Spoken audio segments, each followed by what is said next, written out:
Alright guys, welcome back to another video.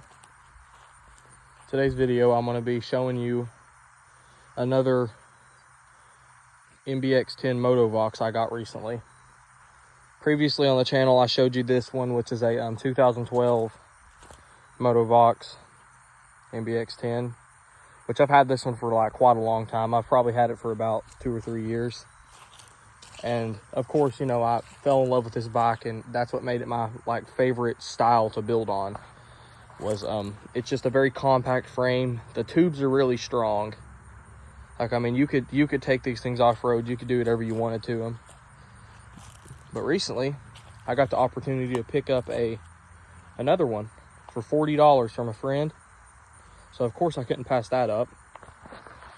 So what I did is, as soon as I brought it home, you know, I took the old engine apart. Well, of course, I got it running first and drove it under its own power.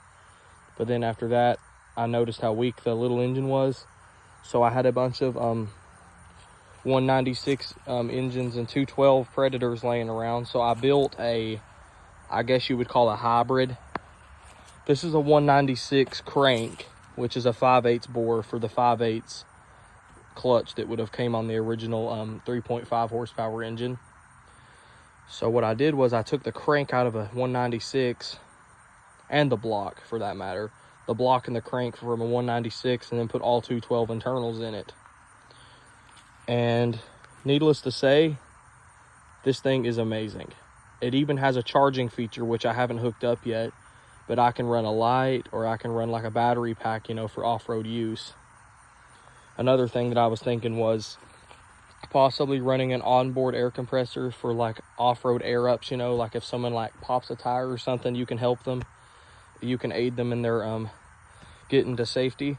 So all I really did was I drilled holes in the frame, which the old engine mounts don't really line up with it.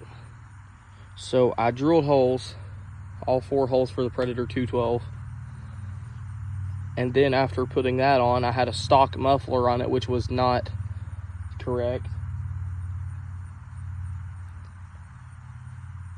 And I fabricated a straight pipe for it, which goes around the corner and comes out around the back. 3 reasons why I recommend the Motovox mbx10. First of all, if you're looking in the right place, they can be very cheap.